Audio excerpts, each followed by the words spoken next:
Hello and welcome to Amagi, co-hosted by myself, Dylan Moore of the Volitional Science Network, which you can find on YouTube, and Nima Mahjour of economicsjunkie.com. We are here to tackle ideas, both ancient and modern, in an effort to bring you the tools needed to expand the power of your worldview, making you a more potent entity, professionally, politically, philosophically, or otherwise. We are graciously being hosted by the Think Liberty Network, which you can find at think-liberty.com. And for this fifth episode, we are actually going to be talking about an article from think-liberty.com. So, Nima, are you with us? And if you are, how are you doing? It's a pleasure to be on. Excellent. So, Nima found this article and sent it to me.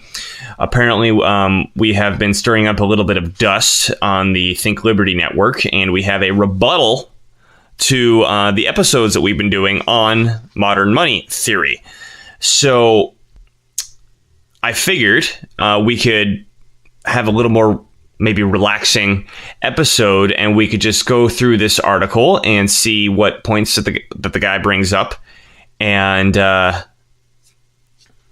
give our feedback and give our counter arguments to it. So the article is called MMT, A Rebuttal to Its Theory and Its Primary Stances, and this was written on September 8th, and the link will be in the show notes below. And this starts off by saying, when reading Warren Mosler and listening to Nima and Dylan Moore advocate for Warren Mosler's explanation of MMT on two previous Think Liberty podcasts, one continually experiences the phrase spending money into existence.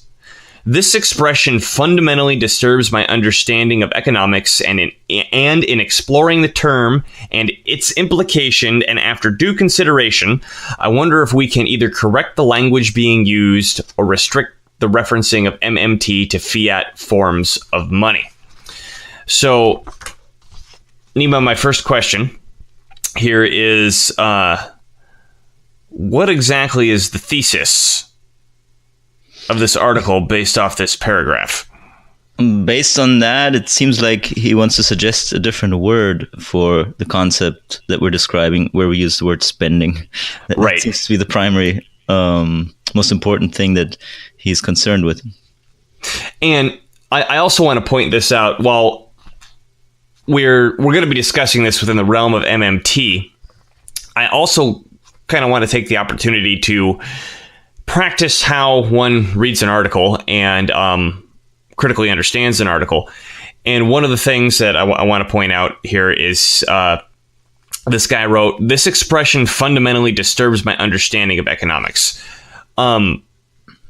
First of all, we would like to say thank you for letting us know, because that was one of our original points when we started this podcast, is we wanted to disturb everybody's fundamental understanding of economics, because that's the first thing required for you to be curious and want to learn more. But also to be said is I'm not entirely sure why your understanding is required for the argument that we're trying to make. And if the concern that you have is, what was this exactly? The phrase spending money to existence, that we could either correct the language or restrict the referencing to MMT to fiat forms of money. I'm not really sure that this is a rebuttal to the theory. Yeah, I agree. I mean, spending money, by the way, just means handing over money in exchange for access to resources. So, it's kind of, I thought it would make sense, and probably most people think it makes sense to use that word to describe what's actually happening. He does get into that, and he describes what he thinks the word spend should mean. So I guess let's continue and see where we get. Yeah. So he has a sub-headline that says, explaining MMT. With the focus being on money, it is being explained that the issuer, in this, as in essentially all cases, government is creating money out of nowhere and is merely incrementing accounts to do so. I think that is more or less what we have been explaining. The government spends money into existence by not incrementing accounts, but debiting or crediting accounts. Yeah. They tax you by debiting accounts. The extended explanation is that by requiring it as the means of paying taxes, the money is given validity and value. Absolutely. This is described as spending money into existence. Well, the first part was spending money into existence, the incrementing of accounts, the requiring taxes, isn't it? And then he goes on to say, I want to challenge this idea that money obtains value without some corollary condition.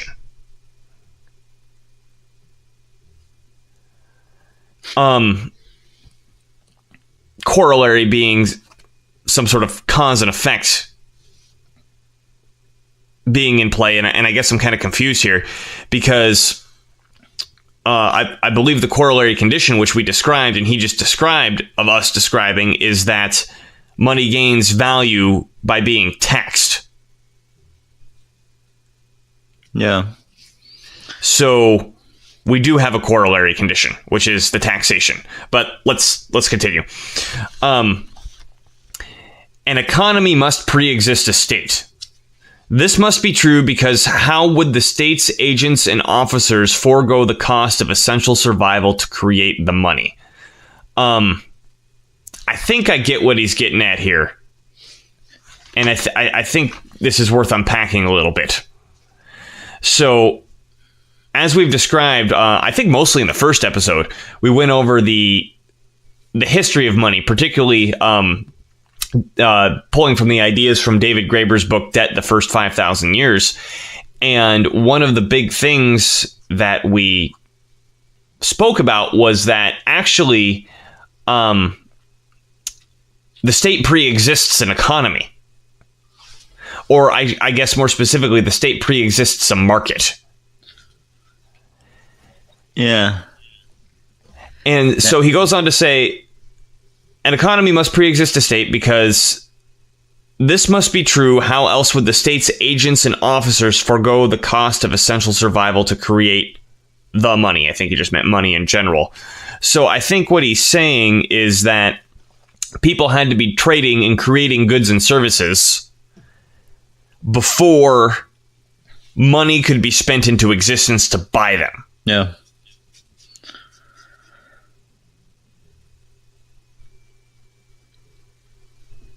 Any commentary, Nima? Yeah. Well, he just sort of declares that is the case. But the evidence, the historical proof that we've been discussing shows that actually it was more the other way around, that the state the state can organize itself, or tribes, primitive organizations, they could organize themselves without money. They would just, subjugate people and use their military might, etc. That's what, ancient kingdoms, ancient royal families were. They were just the most successful warriors or knights, if you will. And so you go ahead. Yeah, so you can absolutely have a state without when we say economy, we must be referring to monetary system of some sort, at least.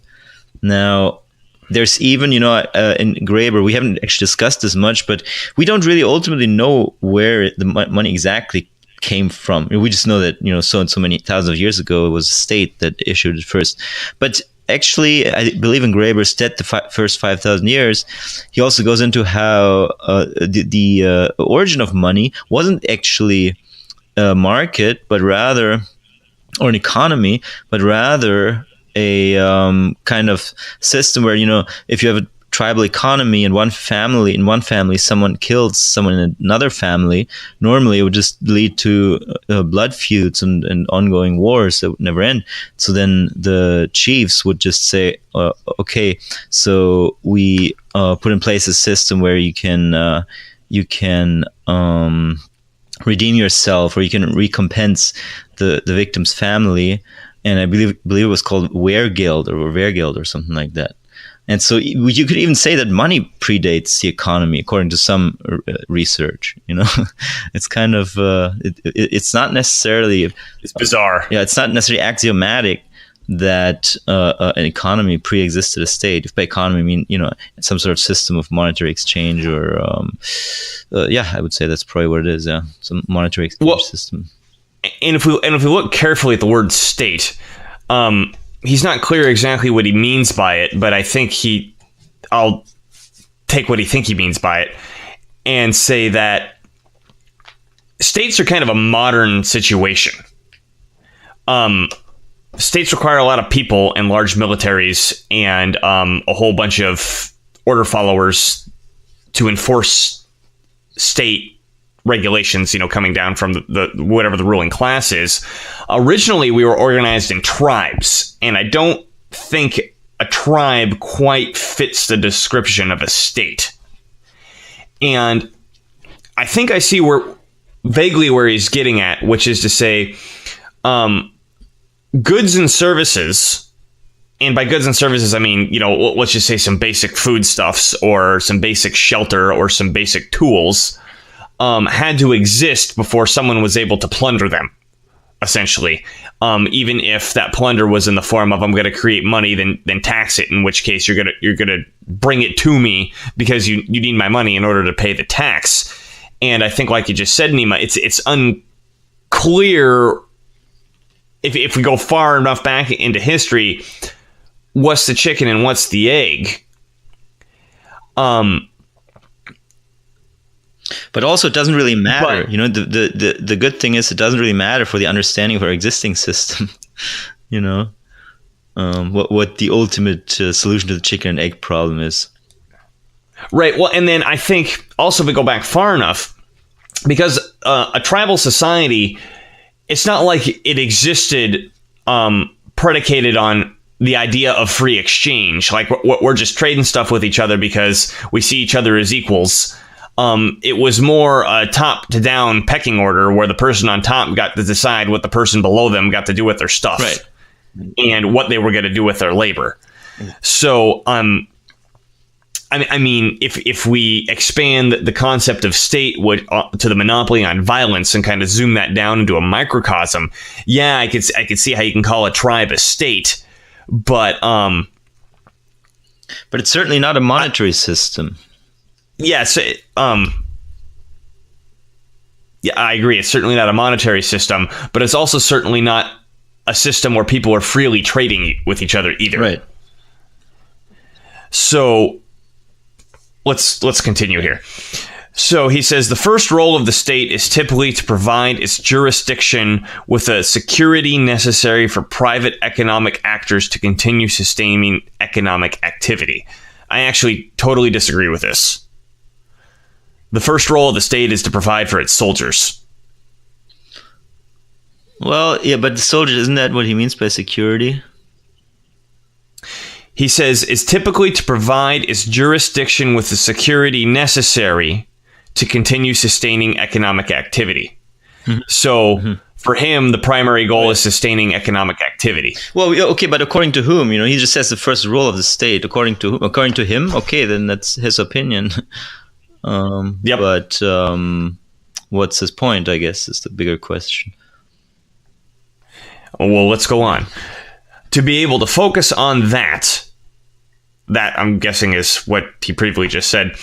Much of the state's agents' essential needs must be paid for, so they are free to perform their services.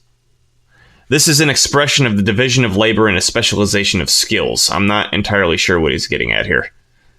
Yeah, I mean, I think that in general, much of this, it must be paid for. Well, it just means the state must somehow procure resources to exist. I don't think that there's anything necessarily that we need to debate on that particular paragraph. Yeah. The first one you said you totally disagree. We can go into that, I guess. Well, because I'm remembering the Roman example from David Graeber's book, or I guess even the Mongol example, where, well, for the Roman example specifically, where they go into an area, The Romans would go into an area, they'd conquer it, they'd take all the gold out of the area, melt it down into coinage, and then give it to the soldiers, and then demand the gold coins from the conquered peoples in form of taxes. Right. And that way the peoples wanted to provide goods and services to the soldiers in order to get these coins so that they could pay their taxes. And in that dynamic, the primary objective was taking care of the soldiers. I have the distinctive feeling the Romans couldn't care less what was going on in that conquered economy outside of the fact that the soldiers were getting taken care of. Yeah. And particularly if you look at Mongol history, which, if you think the Romans were nasty, read your Mongol history of how they would just, slaughter everybody down to the last man, woman, and child. For the rare people who did survive, the fact that the Mongols thought of their conquered peoples as anything other than something mildly tolerable that kind of got in the way of their army. I even remember I was listening to Hardcore History podcast on he was going over the cons, and I guess there was one point in in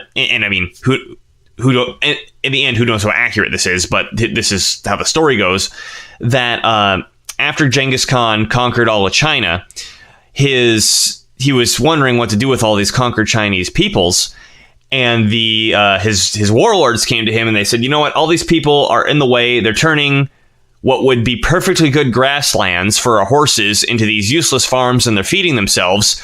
We should just slaughter them all, let everything go back to grass, and then our horses could have grass to eat. And it took a Chinese advisor to come to Genghis Khan and go, no, wait. You let the people farm, and then you take some of their stuff as taxes, and that way you get more power. And I found it amusing to hear that, to hear it that way. I mean, maybe amusing is not the right word. It's terrifying. But the fact that taxes even had to be explained to Genghis Khan, because his first idea was like, these annoying things are in my way. Let's just kill them all. Right? Yeah. I think for these psychotic warlords, their one-dimensional thinking is take care of my army. Everything else is kind of in the way. Yeah, that's certainly true. So that's why my opinion, my non-historian opinion is that the first role of the state is to take care of its army. Yeah. Because without that, it's not really a state. And when he goes on to say that the state's essential needs must be paid for so that they are free to perform their services, I think he's talking about the security services. Once again, I think he's talking about the fact that this market, this economy, has to be creating a surplus in order for the state's agents to have the free time and the resources to be able to do what they're doing, which I guess in this example is to provide for security. I don't disagree with that. Need to be paid for, but basically, I think that could be just mean the entire private sector, because they need to eat, they need to be housed somewhere, and they need to live a life. So I think that makes sense to me. It does make sense, but again, I don't see how this refutes what we're saying. No, it doesn't. But I guess maybe we can continue because okay, we're stuck on this one, I think. Beaten to death. Okay, I'm going on. So he goes on to say this expression is the division of labor and the specialization of skills. Sure. This is done by transferring some economic surplus value from the private sector to the nascent public sector. Depending on the respective moment in history when a particular government came into existence, it may have depended on a pre-money system such as tribute. Tribute, like barter, is the exchange of or gifting of items of value in the absence of or instead of money.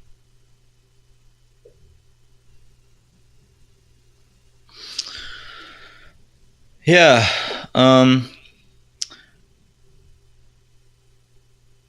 But like, in the example that we read out or described about how the Roman army functioned, it's kind of the other way around.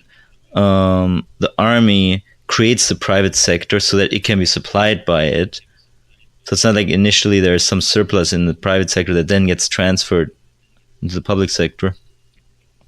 But yeah, again, I guess it's a very speculative discussion. What's the expect moment history but when we look at the MMT system, any given monetary system, what we say is still valid. The money is created by the state. It has the state's it's printed by the state. It has the state's symbols on it, and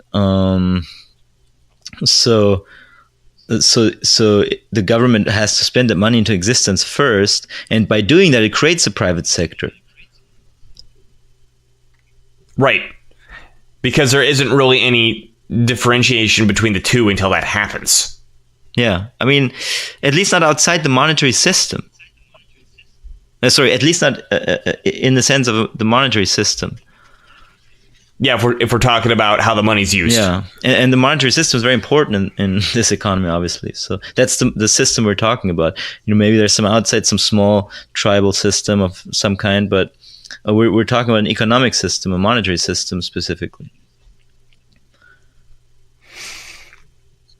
So he goes on. He says a war chief's government in a tribal example only became an inherited title after demonstrating its military prowess. We just agreed with that earlier.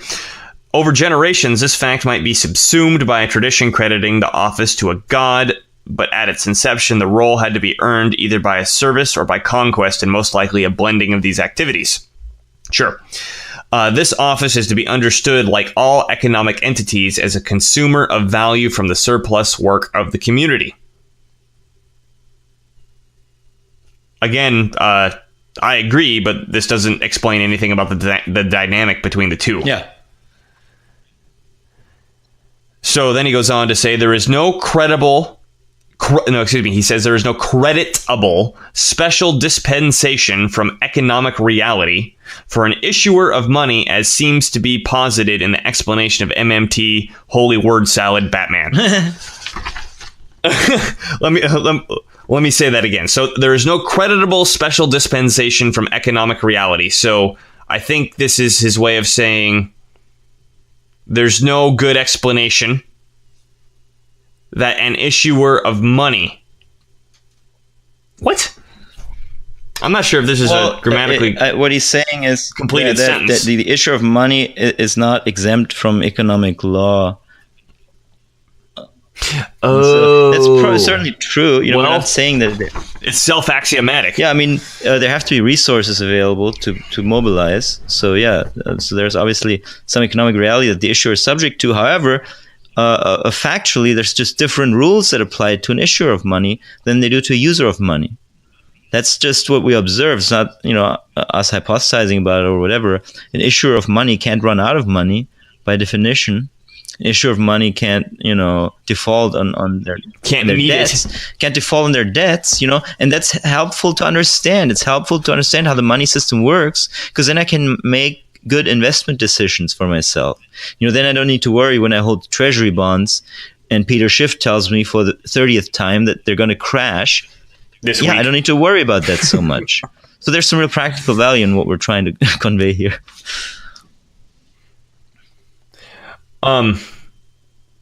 The economy must pre-exist, and some surplus value must be transmuted before the state can create money. Again, just a claim. I don't see... Yeah, it just must be true, but yeah, let's see what... Yeah. The state's incentive to create money is to make its own consumption more efficient, and as an additional service to the community...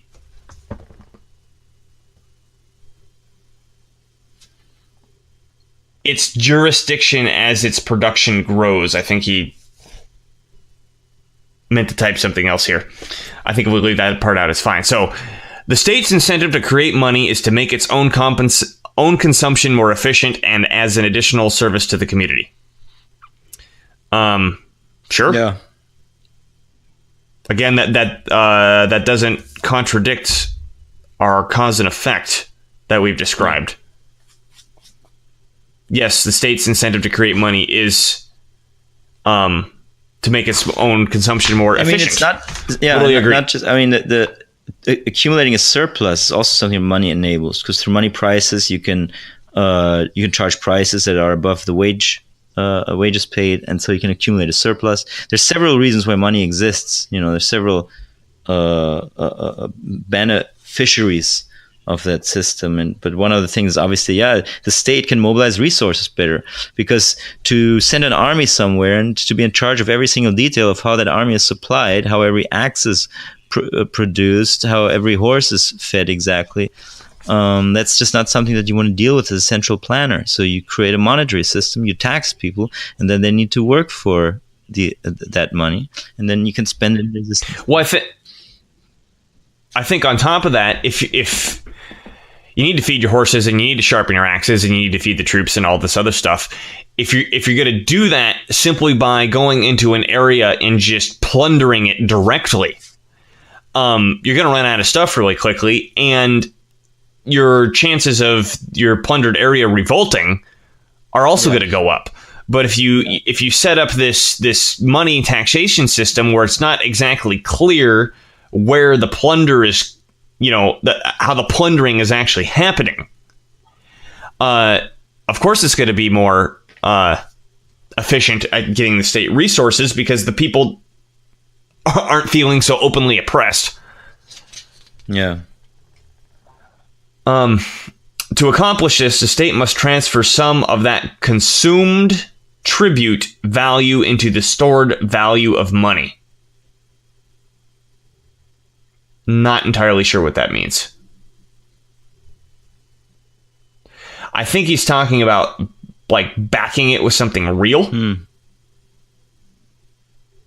I'm not sure. Yeah. Let's move on. So MMT on spending money into existence, another subtitle. It's problematic in at least two ways to describe spending money into existence. A legitimate description of spending is an exchange of value without calculable loss. For example, when a consumer spends $1, that dollar does not become 99 cents. The new user gets $1 and the consumer spends $1. Let's leave the discussion of inflation aside. The word spend simply does not imply any change of value, such as creating something from nothing. Whatever the issuer is doing to create the currency, it's contradictory to describe it as spending unless the issuer is receiving something for it. Yeah, but the issuer does receive something for it. The issuer receives access to resources. Well, honestly, this is just an ambiguity issue of getting nitpicky over the word spend, and whether or not this guy or I or you or anybody listening likes the way that the word spend is used when we're talking about the issuer of a currency. And I agree, it gets a little bit confusing because the words have different meanings when you're talking about the issuer of a currency versus the user of a currency. But that's why we spent so much time very clearly defining what these words mean for the issuer of the currency in our previous episodes. Yeah, I don't know what more to say about that. I mean, for example, let's say we have a credit money system where you give me shoes and I give you a piece of paper that says I owe you something like shoes later.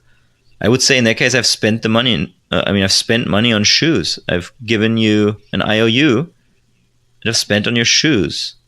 And you created that IOU out of nowhere. It's a similar situation here, only that the IOU owed, or the thing owed, is a discharge of a tax liability and not something like shoes. But so the word spend is used by everyone all over the world, in different languages to describe this process that we're talking about. So I wouldn't find it helpful to change it. I don't understand why it's so important to change it. And maybe I'm missing something, but unless that's cleared up, I just prefer to use a word that's, pretty commonly understood. Yeah. Already in use. So he goes on to say what the preconditions of creating money are. So creating money is an activity dependent on preconditions. Again, I think that's kind of self-axiomatic. The state is only able to pay the private sector in dollars because it was already consuming something from the economy, such as what was previously collected in tribute. Why? Yeah, the system can and has been implemented, by just spending money into existence and imposing a tax and then spending money into existence, and then people need the money to pay the tax. So, it's not required. It's not necessary that there was necessary a tribute system before. And even if there was, still, it doesn't help you understand the monetary economy. Sorry. No, you're fine. The creation of dollars is corollary to the state having accumulated value before redistributing value in dollars back to the economy. So this is, if I were an economics student seeking my PhD, my thesis might explore the conversion of seized value into currency. Well, I don't know anything about that. I'll go back to the previous sentence. So I think he's saying that the state has to steal something first, something real, before it's able to spend dollars into existence. And again, I just disagree. Well, I guess somehow there has to be an army that's amassed, and it goes back to probably tribal familial lineage, and a big, tribal leader is elected by or prevails over other tribal leaders in his area, then he may become a king one day, and that's just how it works, or has worked in the past. And it's not necessary that, it's not necessary to have money involved in that process necessarily, in the process of attaining power, dominating people. So, if we try to define every one of these moves, every appropriation of resources by a tribal leader, if that's all economic or economic exchange, then, okay, so be it. But then we haven't really used very helpful terms to define the whole situation, because an economic system in the private sector today means private exchange, voluntary exchange. And dominating people and obtaining resources through tribute or whatever isn't economic exchange. It's domination, and it doesn't require market economy necessarily. It's plunder. Yeah, plunder. Yeah, it's straight up plunder. And I think it's worth re-emphasizing that we kind of have it pretty good in the modern age. If we go back, particularly if we get back to the axial age, say 2,000 years ago in Rome, things were pretty brutal. Like every aspect of life, from the lowest slave to the Caesar, was a pretty brutal situation, and there was no free exchange. And David Graeber even goes over this. Free exchange is something that happens between equals. The only reason that me and Nima are able to freely exchange with each other is because we consider each other equals. If I were Nima's slave or vice versa, we would just take things from each other or order the other person to do something. There's no need for money in that sort of situation. And if we go back to tribal situations, the tribe is built like that. There's just orders and beatings, I guess, murders and stuff. So to even get to a point where we could talk about free exchange, I think is after something that we can historically look at as modern states have arisen. We could start talking about free exchange, which I guess goes back to David Graeber saying, states came around before markets did. Because I think one of the things that the state creating money allowed people to do was have the unit of account. Like you were saying before with the shoes, I give you shoes and you give me a note that says, well, I give you something that's worth shoes. Well, what are shoes worth? Well, if we have this unit of account, we can say, okay, well, shoes are worth 10 units of account, so you owe me 10 units of account of something else later. Yeah. And this all goes back to the fact that in order to have the money, at least historically speaking, I know we just did our previous episode where it might not have to be this way, but any other way that we've ever seen, in order to have any money, taxes have to be demanded first, and then the money gets spent into existence later.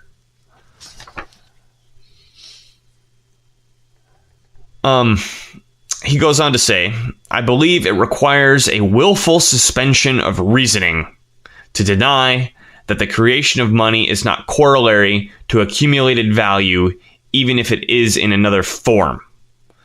So again, we got a little bit of word salad going on here.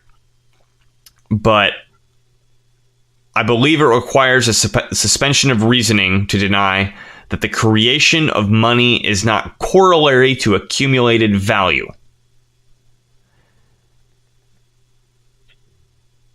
So again, I think he's referring to this economy that already created goods and services the state has to come in and take, then it can give its money value, is his argument. Yeah, which in a way it's true, because the state has to attain a position where it has the power to tax people. So what? So let's read on. Okay. Money is fungible after all. I mean, yeah, we never disagreed with that.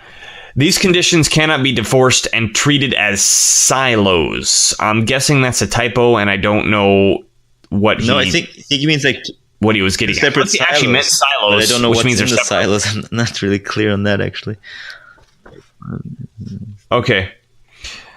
They are part of the very system that makes the state legitimate as an issuer of money. Again, I'm confused by this paragraph, so I'll just keep going on. So we get into gold bullion and gold coins. Consider turning gold bullion into gold coins. The state does not give the gold value. The value of the gold is intrinsic. What's the intrinsic gold of value, There's Nima? no such thing as intrinsic value. But the fun fact here is that we actually know from historical proof, historical research, that there were gold coins that were minted under the Romans, and before the Greeks were the first to mint silver coins. But whenever the government minted these coins, the coins with the government symbols on it that were minted by the government and accepted in the payment of taxes circulated above the value of their metal content, right? So, yep, historical evidence contradicts what he's making up here in the beginning of this paragraph, as far as I can tell. Yeah. Well, and then I'll challenge you a little bit on the intrinsic value. I see what you're saying with it, but there is something to say that, something like food has the intrinsic value that it can nourish me. The utility, right? Yeah. There's a utility that I guess gives it this intrinsic value that we're talking about. What's the utility of gold? Yeah, well, it's shiny and pretty. It can be used as teeth fillings, I guess. It's used to a limited degree in industry. The majority of all the gold in the world just sits in bank vaults and under the earth.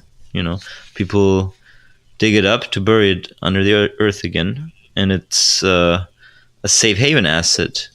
And but that's a financial service, I guess. So really, in terms of the real economy, there's not much of a utility to gold. Right. And then even with the industrial uses, that's a very modern thing. I don't think the Romans were using gold in their computers at that time. As I think they're using olive oil. Gold was also used as temple sacrifice in a lot of cultures. So that gave it that's sort of the tax from God. That's probably the worst of all taxes. So right. That's why. Robert Kiyosaki, the financial expert, or motivational speaker, or book author, or whatever you want to call him. He said that dollars are government's gold, and dollars are the government's money, and gold is God's money. So that's sort of, yeah. That's tuning into your own genetic history right there and remembering some temple sacrifice. Wow. Anyway, keep going here. The state provides verification services by minting the gold, into a form that is recognized for its value in measurable terms such as 24 karat purity and mass weight. Well, you just shot that out of the water, which is that, like you just said, the coins, historically speaking, minted by the government have always circulated at a value higher than their weight. And, you know, on one hand, this makes sense because if at any point the value was lower than their weight, they would simply just get melted down. But there's the fact that they circulated a higher value really shows that the value was what was on the mint itself. The fact that the government had minted it and not the weight of the coin. Yeah, the fact that it allows you to discharge your tax liabilities, basically. You know. Right. He goes on to say, by having state agents or state contractors perform this work, some stored value is spent to modify the metal. The issuer's agents are paid for time and materials. There is no spending it into existence from a condition of non-existence. Yes, there is. Yeah, there were no coins at the beginning. Yeah. Then there were coins later.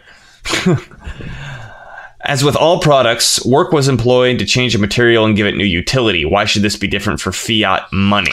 Well, I'm not sure I understand the question. And when it comes to fiat money, there's no limitation on the resources available to create the money. There's limitation on the resource and the real resource. Yeah. Oh, I see what you're saying. The limitation on the real resources, but it's not. There's no limitation on the money that can be introduced, technically speaking. As opposed to gold, where we're limited by how much we could either steal from our neighbors or dig out of the ground. So he just acts like it was always will always only be gold, but there were times when gold was used to track these debts that are created, you know, when this monetary system is put into motion. But it wasn't always gold. It was sometimes silver, and it was sometimes leather bands, or just nowadays just computer entries. Yeah. Can you go over the times? Because I find this fascinating, because typically, like this guy's doing, and I used to do this, is you just kind of imagine backwards and say, well, at some point, Adam Smith style, people must have started using gold and silver, and that was the foundation of the monetary system.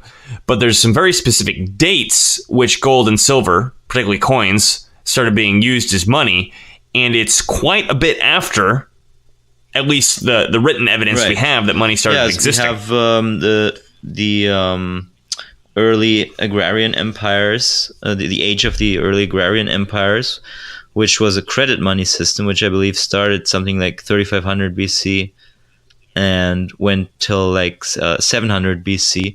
And then from 700 BC till 800 AD, approximately, we had the axial age, which was a time where gold money was more often used because it was a time of universal warfare.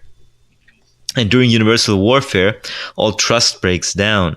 And, credit systems can't work when there's no trust.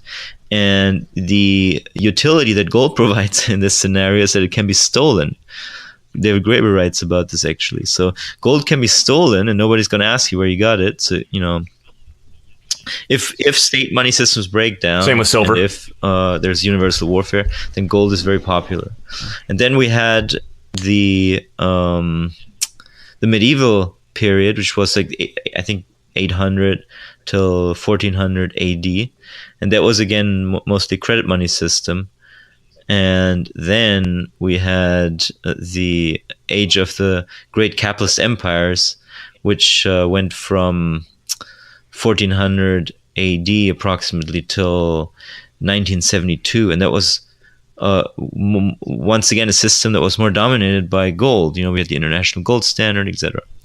And then since 1970, according to Graeber, we don't really know where we're at right now, but we might be on the beginning of some new credit money system. Maybe bitcoins and cryptocurrencies are a symptom of that. But that's basically sort of his big picture view on monetary history. And just to fill in some blanks there, when you mention the agrarian empires, you're talking like the Sumerian area, right? And then when we're in the axial age, this actually kind of happened in Rome, China, and India simultaneously. The most history that we have access to is Rome. Obviously, they wrote more, and it's easier for us to read than, I guess, Chinese and Sanskrit. And one interesting thing for me when I was reading Graeber's book was for the age of the capitalistic empires, when we had this international gold standard, and particularly when the Spaniards were gold and silver crazy all over all of the Americas, that the whole time China had a silver standard currency. So what was very interesting is that while the conquistadors were busy raping and pillaging the Americas for every last ounce of precious metal, a lot of it just went to China. And one of the arguments that Graeber was even putting forth is that possibly one of the reasons why silver was so popular worldwide at that time was simply because China had the silver standard.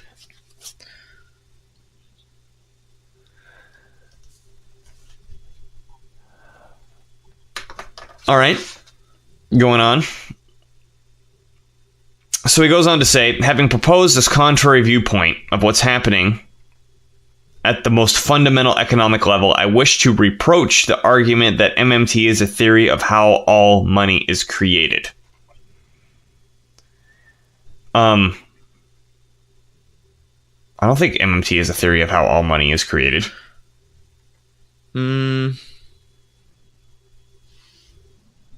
I mean, it's kind of a pocket in there that it describes how talk about cryptocurrencies, money is created. So yeah, I guess. Yeah. I guess it's not all money. I can most generously allow that MMT is the explanation of how fiat money works, but not how all money works. Well, I mean, I'm not sure what your allowance has to do with it, but but through understanding how fiat money works, you also understand other monies. And MMT has something to say about bank money, which is a claim to fiat money, and credit money. So MMT is just a sort of collection of observations of the fiat money system. I wouldn't necessarily say it's focused on one or the other primarily. Minsky and MMTers after him, they had a lot to say about the banking system and about bank money and credit money. So whether it's all money, I don't know. Maybe there's some type of money that he doesn't tell us about, that MMT doesn't talk about. But so what? Yeah. Well, and then one thing you missed was gold-based money, true. Because I believe MMT also describes how gold-based money works. And then he says right here, contrary to claims, it is not persuasive that it is how a gold-based money worked. I think the word you were looking for there was accurate, not persuasive, because whether or not something's persuasive doesn't necessarily mean it's accurate. But MMT exactly describes how gold-based money works, which is that the government demands their taxes in gold, and then you have a gold-based money. Either that, that's sort of the Roman style, or you have a gold standard where the government fixes, where it's technically still a fiat money system, but the government fixes the price of gold and thus has to, sort of maintain the gold price. But that's also something explained by MMT. Yeah, unpack that a little bit, because I think people need to hear that one. That a gold standard isn't that the gold is money. Dollars are still money, but the government has pegged a certain amount of dollars for a certain amount of gold. Fiat money system has been around for thousands of years. We even just said, it's probably one of the first money systems. But sometimes the money system is implemented such that the government fixes the price of a certain commodity. For example, if it fixes the price of gold with that fiat money, we call it the gold standard. And because of the barter theory of money, a lot of economists think that that the gold money system is the normal money system, and then the fiat money is just piled on top of that. But it's not really historically accurate. It's more the other way around. The fiat money system has always been around. Sometimes certain lobbies manage to push through legislation to where, or agreements, international agreements, to where governments fix the price of gold. Carol Quigley in Tragedy and Hope writes about how actually the banking lobby has always been very interested in having a gold standard, at least at the modern banking lobby, like the late 1800s and through the 1900s. They were oftentimes in favor of a gold standard, because a gold standard artificially suppresses the bank's ability to lend money, and thus limits inflation. And so if inflation is limited, then the interest money that the banks receive is worth more, or its value is more secure.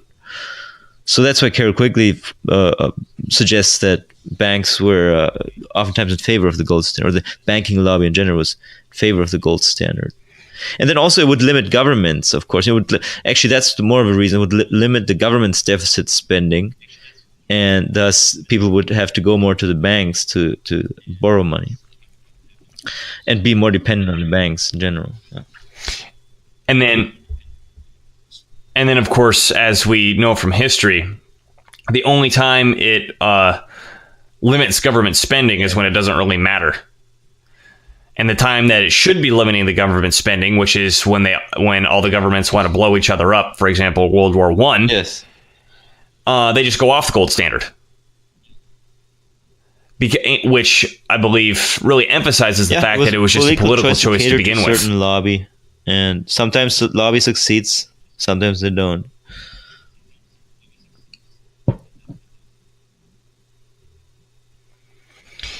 He goes on to say, I don't know if it's how a crypto-based money would work, but since crypto is based on a mining algorithm, I don't think MMT applies to it either. And the only thing I could say is we just talked about that in our last episode. Yeah.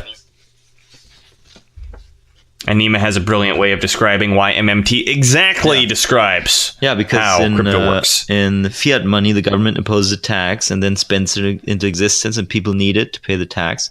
And in Bitcoin, the miners impose a fee and then spend the Bitcoins into existence, into the non-mining sector. And then those people always need some Bitcoins to pay transaction fees to get access to the blockchain. Yes, you can make a transaction that doesn't include a fee, but then it's likely to get stuck forever or not move. So for reliable blockchain access, you need to pay Bitcoins. Practical purposes. And so there's that same kind of flow created in the Bitcoin economy. And to me, it's been very helpful to understand how cryptocurrency works, and so that's our take on the question of whether MMT explains crypto.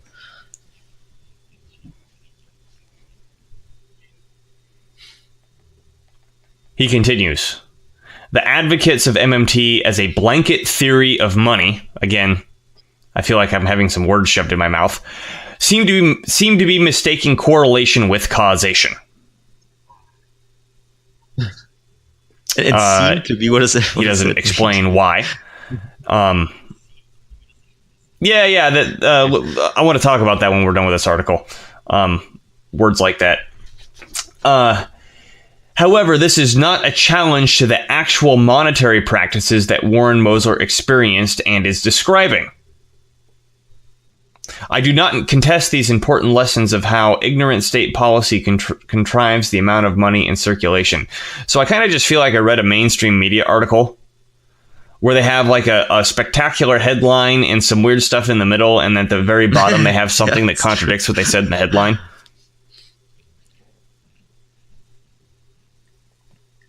After saying all that, this is not a challenge to the actual monetary practices that Warren Mosler experienced and is describing. So, yeah, all practical aspects of what we've been talking about MMT are still valid. He just has some issue with the word spending, I guess.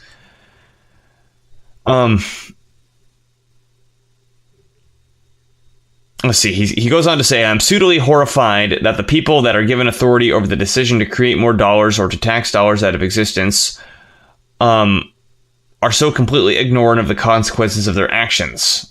For this, I am grateful for the tutelage we have received. Strange wording. But, yeah, I guess I agree with that. I am also horrified when people don't know what they're doing, particularly if it pretty much controls how the country and the world is running. I do not contest that for expedience that the banking system is foregoing a ledger system to track income and spending the way an accountant does and the way both gold and crypto blockchain are tracked. But calling this creation and destruction of money is more suggestive of a desire to create an exotic narrative. Yeah. Man, I just felt like I read an exotic narrative right there. Yeah, I mean, that's just a word salad. I don't know what else to say. Factoid, I guess, maybe is that if you pay your taxes in old dollar bills, they actually literally get destroyed. So he says that we're not supposed to use the word creation destruction, but actually the money does literally get destroyed when it's removed from circulation via taxation. Well, and then I think it's worth bringing this up again. The rules behest, I'm not sure if I'm using that word right, behest to an issuer of currency, which is that the issuer of the currency never has nor doesn't have money. It doesn't make any sense to say that it has or doesn't have money, because if we go back to the example that I like to say, my magic pouch that I can pull an infinite amount of money out of. Let's say I have this magic pouch and I can open it and pull as much money out of it as I want. And when I put money back in, it just disappears. If I pull some money out and I give it to Nima, and I tell Nima that he has to give me some of that money back as tax, and he gives me some of that money back, if I keep that money outside of my pouch and I put it on the table next to me, does that affect my ability to spend or create or destroy money out of that pouch in any way whatsoever? Not at all. But it does affect the money that's in your circulation. So whatever actually happens to the dollar bills, whether they get shredded or they get stuck in Fort Knox or they get thrown in some big hole in the middle of the desert, it doesn't matter. The point is that when the federal government has them, because they have this issuing power, it effectively destroys them because they've been removed out of circulation from the private sector. Understand. So yeah, it is creation. It is creation and destruction.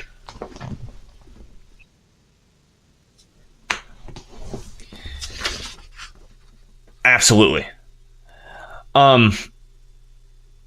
Another explanation is that the state's agents are a combination of lazy and would rather not track those credits and debits too closely. Another explanation of what?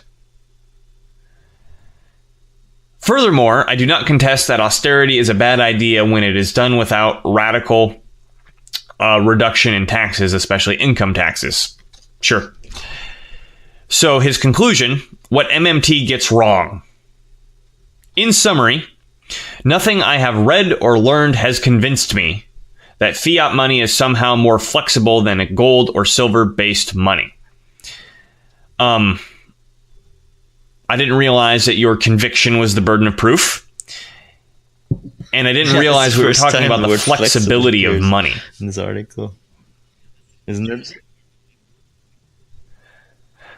It's merely more expedient for an issuer whose interests are perverse and far less restrained by practices available to a fiat currency.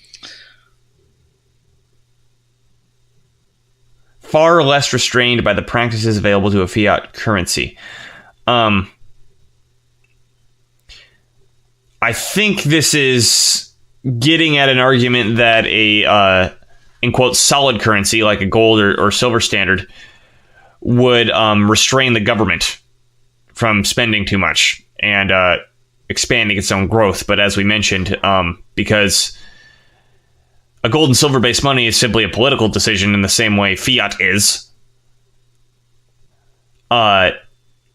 anytime the government really decides it needs to grow, which is usually in the time of war, it'll just change its political decision and it'll go off the standard. Just means that we have a fiat money economy where the government intervenes to fix the gold price. Usually we agree that the government shouldn't intervene to fix prices, but in this case, because a lobby convinced us of it, we sometimes say that, but it's not really the case.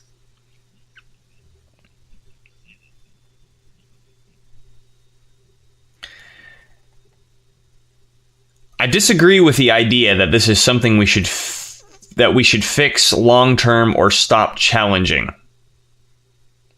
Fiat is a license for bad behavior, and the outcome is unlikely to be controlled via any political system. Any money must be protected from the political system, not manipulated by it. I have no idea what happened in that paragraph. I urge others to discontinue misappropriating the term spending by including it in the phrase spending money into existence, with the implication that no value presuppose the alchemical conversions of previously collected value into a new or replacement money. Even fiat money requires an economy before it can exist. Again, holy word salad, Batman. But he did get back to what he wrote originally, which is he's upset with the usage of the word spend, which is kind of frustrating because the title of this article is a rebuttal to the theory, which in the guts of this, he did take some stabs at the theory, but the thesis seems to be the usage of the word spend. So, do you have any last words on MMT before we... I think we've covered it pretty well, look at this article in general? Okay. Because one of the things I wanted to look at was how I approach an article. There's a few words I've alluded to during this podcast so far, but there's a few things in this article that raise some serious red flags to my critical thinking ability, and I'm sure yours as well. And the first and foremost one, I like to call them void words, and by void words I mean where a word is used that kind of nullifies all the other words around it.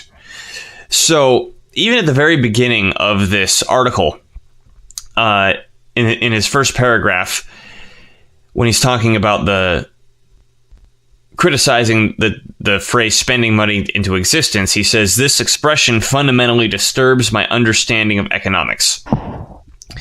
So when someone says this disturbs my understanding, we've left the realm of argument. Because and now we're talking about whether or not you're disturbed. So just because I'm disturbed by something doesn't mean it's not true.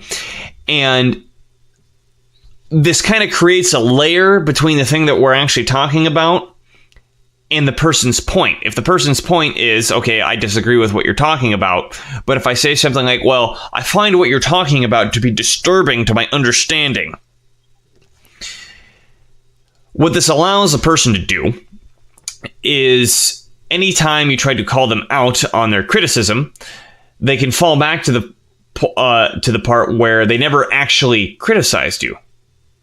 All they were saying was that their understanding was disturbed. And in this article, he layers this stuff on pretty thick, which is, and even in the same sentence, so this full sentence is, "This expression fundamentally disturbs my understanding of economics, and in exploring the term and its implications, and after due consideration, I wonder if we can either correct the language being used or restrict the referencing of MMT to fiat forms of money. I wonder if we can. Again, this puts another layer in between what a person's saying and an argument. So I wonder if we can, again, goes back to, it's like my preference. I wonder if we can do the things the way I want them to be done. We're not talking about whether something's true or false, but I'd like them to happen a certain way. Do you have any favorites, phrases like this, or are there any more that are jumping out to you? I actually haven't highlighted here in front of me. So go ahead.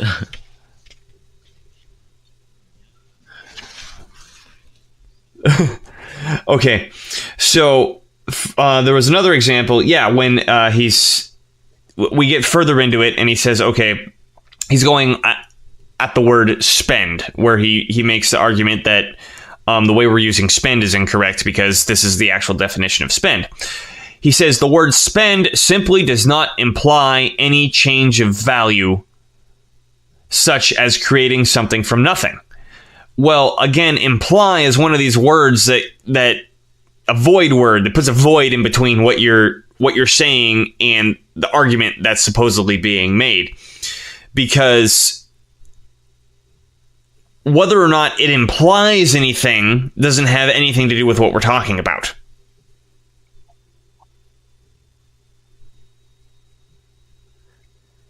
If you were to say, okay, and I don't want to be mean, but it's kind of cowardly. Because when I say, okay, the word spend simply does not imply something, such and such and such. And if, Nima, you come back to me and say, okay, well, it does imply such and such and such, I can say, well, I just said it implied that. I wasn't actually talking about whether it was that or not. It just implies that. He uses the word alchemical at the end. It's kind of an alchemical term that converts the meanings of words to your personal preference at that personal moment. So if someone gets upset at it, you can be like, "Oh, it was just my personal usage of the word, so I'm right because it's just my preference, and you can't argue with my preference."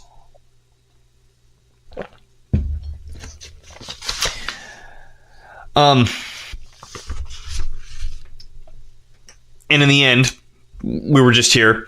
In summary, nothing I have read or learned has convinced me that fiat money is somehow more flexible than gold or silver-based money. Again, what does your conviction have to do with anything? It's not like me and Nima, having made this podcast and done a bunch of YouTube videos, are going to cry ourselves to sleep tonight because you weren't convinced, I guess, of the flexibility of something, of money. But again, this is another void word where you're separating yourself from the argument that you're making. So if someone ever defeats the argument that you supposedly made, you could always fall back on the fact that you never really made that argument. You were just kind of supposing it or implying it or talking about your personal conviction. And when I'm talking to people, I always look out for stuff like this this typically speaking, if I'm in a conversation with somebody and they start talking like this, I generally just shut them off. This is the same vein of rhetoric where someone starts talking about opinions and perspectives, where if you're trying to, or if you are giving a well-formulated argument or doing your best to give a well-formulated argument, and someone starts coming up about, how perception is reality and we're all biased and, you've got a very strong opinion and what they're trying to do is they're trying to put this void in between what you're saying and the argument that's being made. So in the end, they don't have to defeat your argument. They just have to constantly reaffirm you that that's your opinion, and, opinions aren't that important. Like we learned watching The Big Lebowski.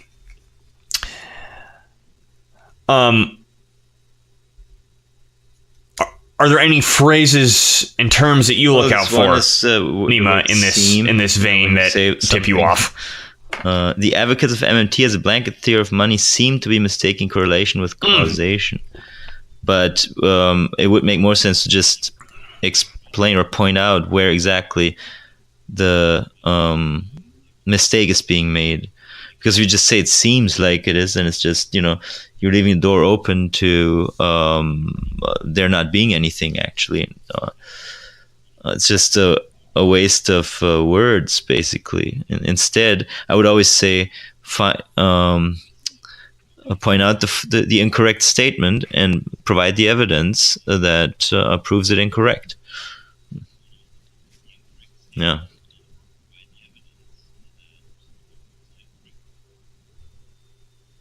Yeah. Well, and then what we've done with this article during this podcast is not typically what I do when someone starts talking to me like this. If I get hit with a seems, or if I get hit with that's just like your opinion, man, sort of talk. I have a tendency to be pretty direct with people and say, look, I see we're not having a discussion anymore. Because if you're just going to opinion me every time I try to say something, well, then it's impossible for us to have a discussion. So now that I see that you're not having a discussion, I'm going to discontinue having a discussion as well. And I might get kind of, I don't know, unpleasant. Are you sure you want me to do that? And then that way try to get the person to snap out of. Honestly, it's manipulative when someone talks or writes like this. The other one that's all over this article, I mentioned it a few times, is word salad. Did you like the flavor of the word salad tonight, Nima? Yeah, it was very rich. It was alchemical. If you're not familiar with a word salad is essentially somebody using a lot of big words and large sentences to distract you from the fact that they didn't actually say anything. Let's reread that alchemical statement at the end. Let me find it here. Yes. I urge others to discontinue misappropriating. Hear that double negative? You got to really think, okay, a double negative, was that a single positive, or is he emphasizing? I don't know. But then he keeps talking while you're thinking. Discontinue misappropriating the term spending by including it in the phrase spending money into existence, with the implication that no value presupposed the alchemical conversions of previously collected value into the new or replacement money. And of course, word salads are the best with a run-on sentence. So, particularly at the beginning here, I think this is a very good example of this. I urge others to discontinue misappropriating. When you have a double negative like that, particularly in English, I think in other languages, double negatives aren't so strange or difficult to wrap your head around. But because in other languages, it's often, you just heap on negatives to really emphasize that you're being really negative about something. In English, double negative actually means a positive. So when you say discontinue misappropriating, I urge others to discontinue misappropriating. Your mind has to spend a few seconds figuring out whether that was an emphatic negative or actually a positive. And that gives the person the chance, while you're trying to think of that, because you don't want to sound stupid and say, hey, stop, I didn't understand what you were saying. You used big words and I'm like a caveman and I don't get that. He goes on, and I urge others to discontinue misappropriating the term spending by including it in the phrase spending money into existence. Here we have additional wordage that's not actually necessary to the understanding of the sentence, because he could just say, I urge others to discontinue misappropriating the term spending by the phrase spending money into existence. He didn't have to have this including it in the phrase piece. And then he goes on, with the implication that no value presuppose the alchemical conversions of previously collected value into the new or replacement money. I think this is about the time where the run-on sentence happens, and the word alchemical is obviously purposefully there to be insulting. Because alchemy is just another word for magic, right? It's pseudoscience. It doesn't exist. It's, based on the idea of turning lead into gold that I guess, was kind of science at what time because people didn't have any scientific tools to work with. But it's meant to be an insult that says you're making stuff up. Yeah. And it's a big word. I mean, big-ish. Inside the sentence of big or big-ish words. And the whole thing is designed to get you tripping up and not understand what's going on. And to make you feel stupid for asking a question because you use such big words and you don't want to feel stupid for not understanding a word. And this is all over this article.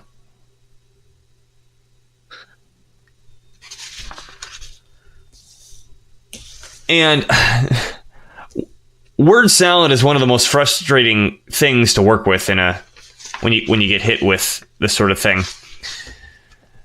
At least for me, because I just don't know what to say. Like, I don't know if I want to clap slowly or what, because there's no word in the sentence that you can like jump on and say, okay, you're making fun of me here or you're doing this there. It's kind of this overwhelming thing where often I don't even want to engage with the person because it's like, what's the point if you're going to just word salad me? Yeah. Nima, you got an opinion on word salad? Well, it just when there's a lot of different when there's a lot of words in a sentence, then it requires a lot of unpacking, and oftentimes the person who hits you with it just continues, hoping that you don't pick apart the sentence or whatever. Or you don't have time to pick it apart. Right? Yeah, it makes this discussion it's not conducive to a precise conversation, I guess. Well, I would say it's not conducive to conversation because we've left the realm of conversation. Yeah, yeah. So, I guess we could say that, first of all, I don't want to be too mean because I appreciate this guy. He, he had the balls to write something and stick it on the internet for criticism, which is what we're doing as well, which is, he's got criticism against us. And we do appreciate the feedback, like I said at the beginning, we're pretty happy about the fact that your understanding was disturbed because our whole point of making these podcasts was to disturb people's understanding about economics. But when it comes to particularly reading articles, and this goes for any article that you come across, word salad and void words are two excellent things to look for to know that you don't need to be taking this article seriously.